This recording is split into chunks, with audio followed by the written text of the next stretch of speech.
하느님이시요 사람이신 그리스도의 시. 네프탈리에서 지스칼라로 가물리엘 선생과 만나시다. 선생님, 아니 우리 앞에 누가 있는지 모르십니까? 가물리엘 선생입니다. 바람이 막힌 나무 그늘 속에 포장을 둘러친 가운데 하인들과 같이 앉아 있습니다. 그들은 어린 양을 굽고 있는 중입니다. 이제 우리는 어떻게 해야 합니까? 이 사람들아, 그야 우리가 하려고 하던 것을 계속하는 것이지 우리 길을 계속하는 것이다. 그러나 가물리엘은 성전 사람인걸요? 가물리엘은 신이 없는 사람이 아니다. 두려워 말아라. 나는 계속 앞으로 나아가겠다. 오, 저도 가겠습니다. 하고 예수의 사촌들과 모든 갈릴레아 출신 제자와 시몬이 함께 말한다. 가리오 사람만이, 그리고 그보다는 덜하지만 토마도 별로 앞으로 갈 결심이 서지 않는 것 같다. 그러나 그들도 다른 사람들을 따라간다. 나무가 무성한 깎아지른 절벽 사이로 난 산길이 아직 몇 미터 계속된다. 그러다가 길이 구부러지면서 일종의 고원으로 들어섰다가 가지들이 새로 얽힌 나무들 밑으로 들어가며 다시 좁아지고 꼬불꼬불해진다. 양지 바르면서도 동시에 새로 돋아나는 나무들의 잎으로 그늘이 진 숲속의 빈 터에 호화스런 천막 아래 많은 사람이 있고 또 한 구석에는 불꽃 위에 어린 양을 돌리는 일에 전념하는 또 다른 사람들이 있다. 말할 것도 없다. 가물리엘은 건강에 몹시 유의하는 것이었다. 여행하는 한 사람을 위하여 수많은 하인을 움직였고 얼마나 많은 짐을 옮기게 했는지 모른다. 이제 그는 그의 천막 가운데에 앉아 있다. 금빛 나는 말뚝 4개 위에 친천으로 일종의 닷집을 이루는 것인데 그 아래에는 쿠션이 깔린 낮은 의자들이 있고 삼감세공으로 장식한 세발 받침이 달린 식탁이 있다. 식탁에는 대단히 고운 식탁보가 깔려 있는데 하인들이 그 위에 값진 식기들을 늘어놓는다. 가물리엘은 우상과 같다. 손을 펴서 무릎에 올려놓고 빳빳하고 엄숙하게 앉아있는 것이 꼭 석상과도 같다. 그의 주위로는 하인들이 나비처럼 돌아다닌다. 그러나 그는 그것을 상관하지 않는다. 그는 그의 엄한 눈에 눈꺼풀이 거의 내리덮고 깊은 생각에 잠겨 있다. 그리고 눈꺼풀을 올리면 길고 날씬한 코 양쪽에 움푹 들어가고 생각에 많이 잠긴 대단히 짙은 빛깔의 눈이 아주 엄격하면서도 아름답게 드러난다. 그 위로는 나이 많은 사람의 약간 벗어진 넓은 이마가 있는데 주름 셋이 평행으로 파져 있고 오른쪽 관자놀이 한가운데에는 굵은 파르게한 정맥이 V자 모양을 그려놓고 있다. 그리고 오는 사람들의 발소리에 하인들이 돌아다 본다. 가물리엘도 몸을 돌린다. 그는 앞장서서 오시는 예수를 보고 놀라는 몸짓을 한다. 그는 일어나서 천막가에까지만 나온다. 그러나 거기서 손을 가슴에 십자로 포개놓고 몸을 깊이 구부린다. 예수께서는 같은 모양으로 답례를 하신다. 선생께서 여기를 하고 가물리엘이 묻는다. 그렇습니다, 선생님 하고 예수께서 대답하신다. 어딜 가시느냐고 물어도 괜찮겠습니까? 선생님께 대답하는 것이 제게는 기분 좋은 일입니다. 저는 네프탈리에서 오고 지스칼라로 가는 길입니다. 걸어서요? 그러나 길이 멀고 산길이 험합니다. 선생께서 너무 피로하시겠습니다. 진정으로 말합니다만 누가 나를 받아들이고 내 말을 들으면 이것으로 일체의 피로가 내게서 없어집니다. 그러면 이번 한 번만이라도 내가 선생의 피로를 없애드리는 사람이 되게 해 주십시오. 어린 양이 다 익었습니다. 나는 나머지를 가져가는 습관이 없기 때문에 우리들은 나머지를 새들에게 남겨주었을 것입니다.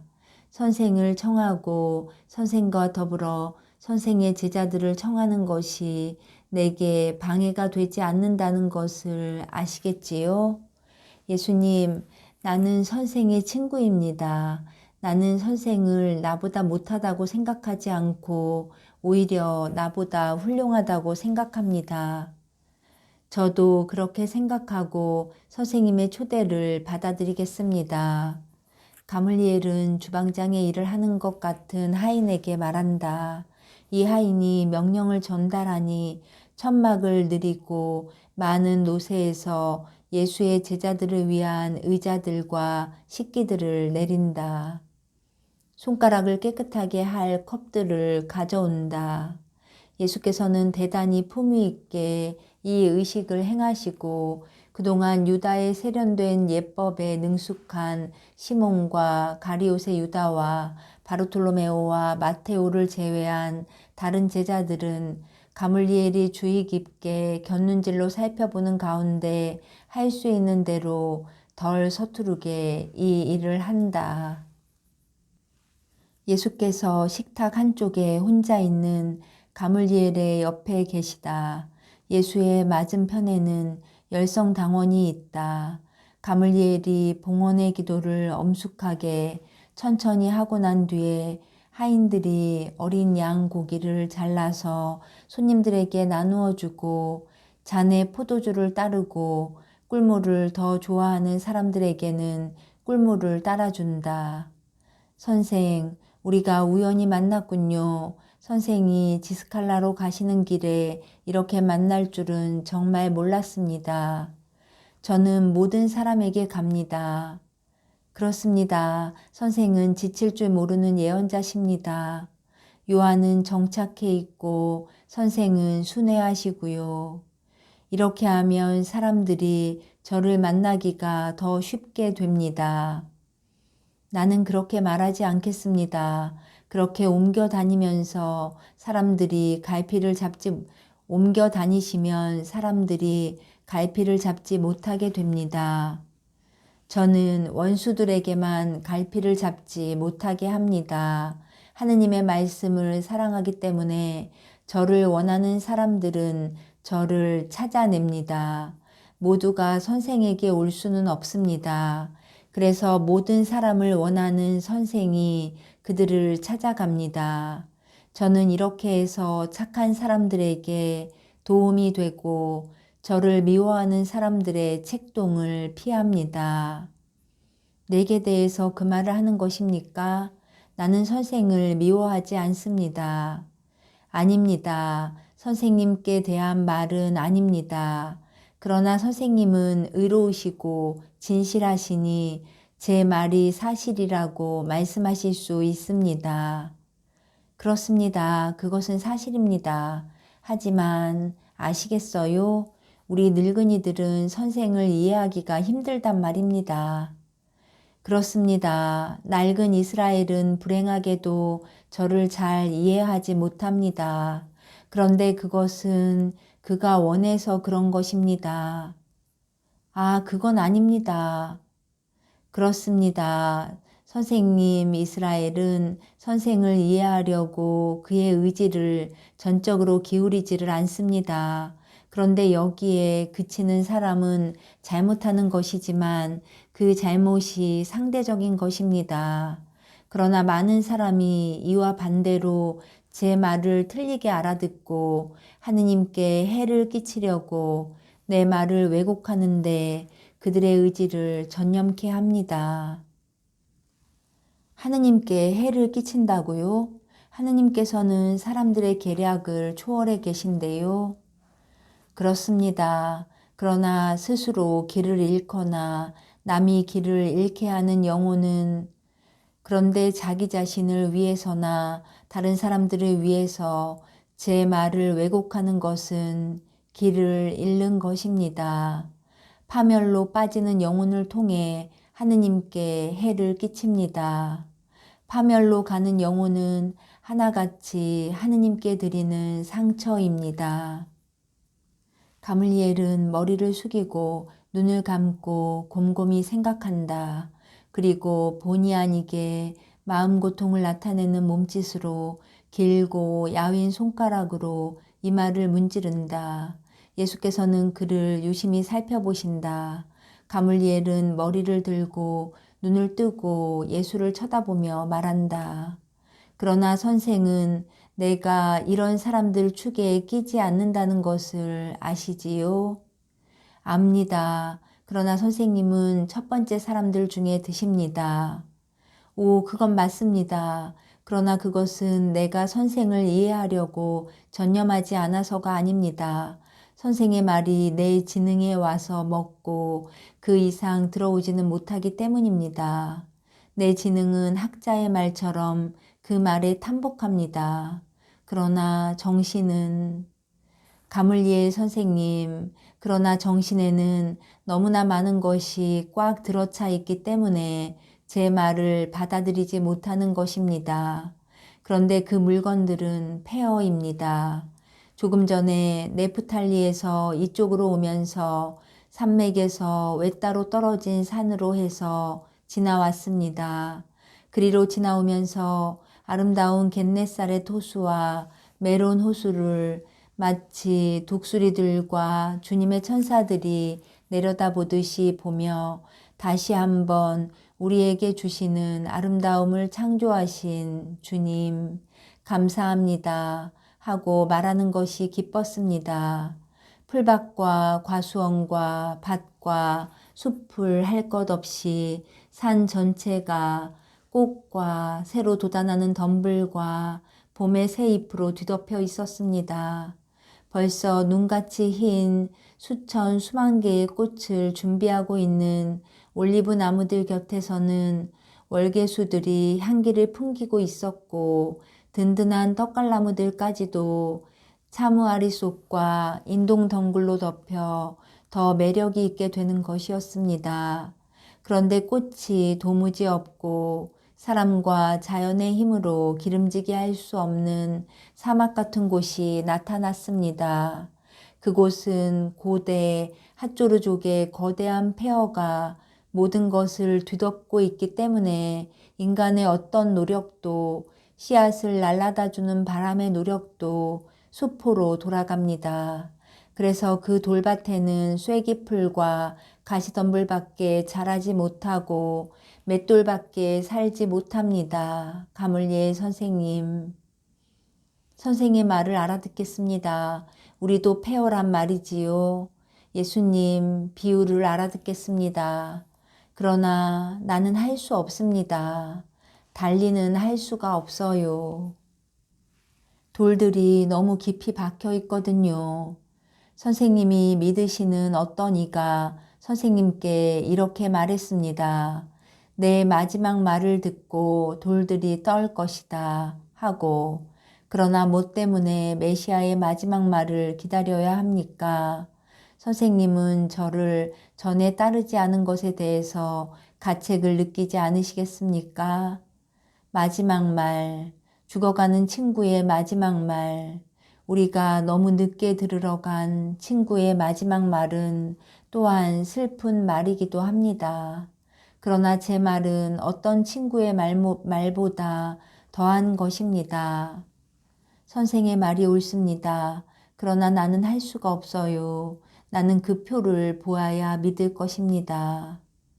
땅이 황폐하게 된 다음에는 벼락 한 번 치는 것으로는 그것을 개간하는데 충분치 못합니다. 땅이 벼락을 맞지 않고 땅을 뒤덮은 돌들이 맞습니다. 가물리엘 선생님, 적어도 그 돌들을 치우도록 힘쓰십시오. 그렇지 않고 돌들이 선생님의 마음속에 그렇게 깊이 박혀 있으면 표가 와도 선생님을 믿음으로 인도하지 못할 것입니다. 가물리엘은 깊은 생각에 잠겨 입을 다물고 있다. 식사가 끝났다. 예수께서는 일어나셔서 말씀하신다. 하느님, 식사에 대해서 또 현자에게 말을 할 수 있는 것에 대해서 감사를 드립니다.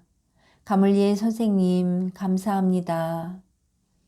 선생, 그렇게 떠나지 마십시오. 선생이 내게 화를 내지 않으셨나 걱정이 됩니다.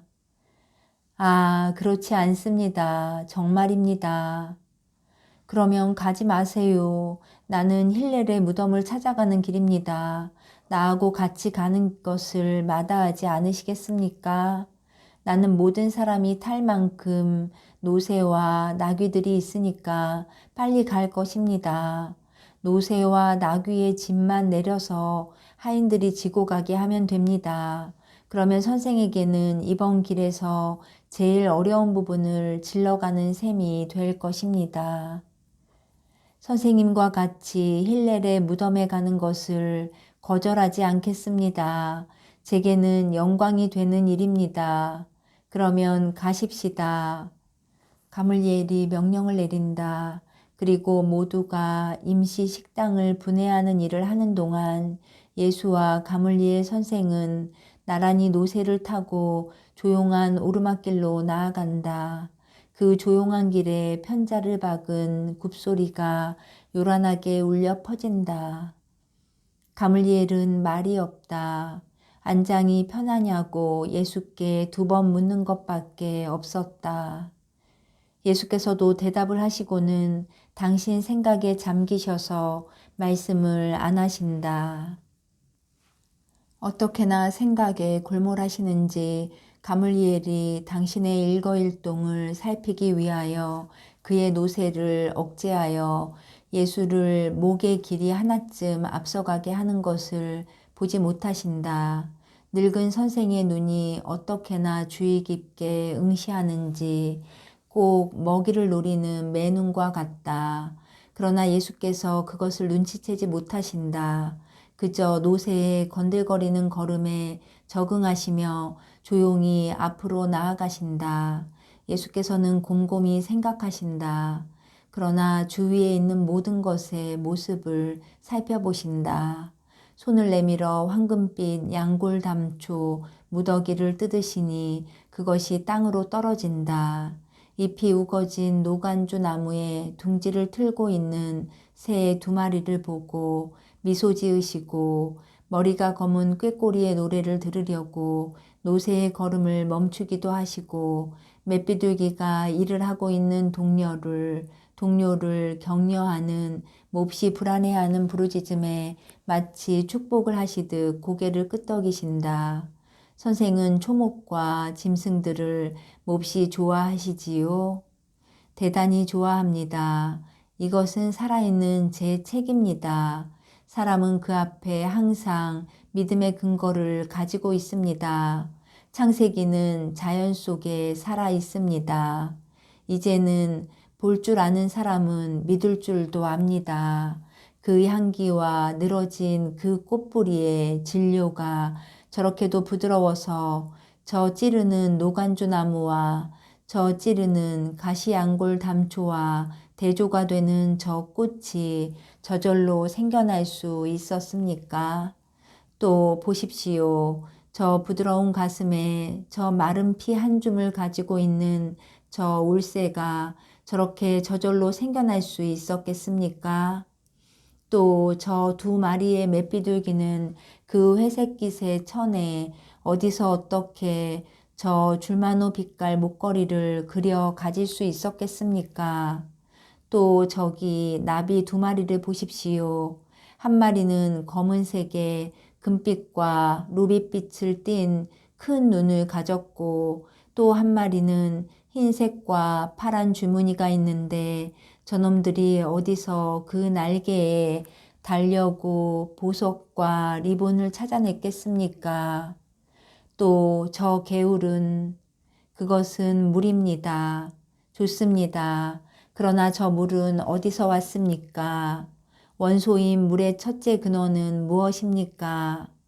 오, 제대로 볼 줄 알면 바라보는 것은 믿는다는 뜻이 됩니다. 바라다 보는 것은 믿는다는 뜻이라. 우리는 우리 앞에 있는 살아있는 창세기를 너무도 바라다 보지를 않습니다.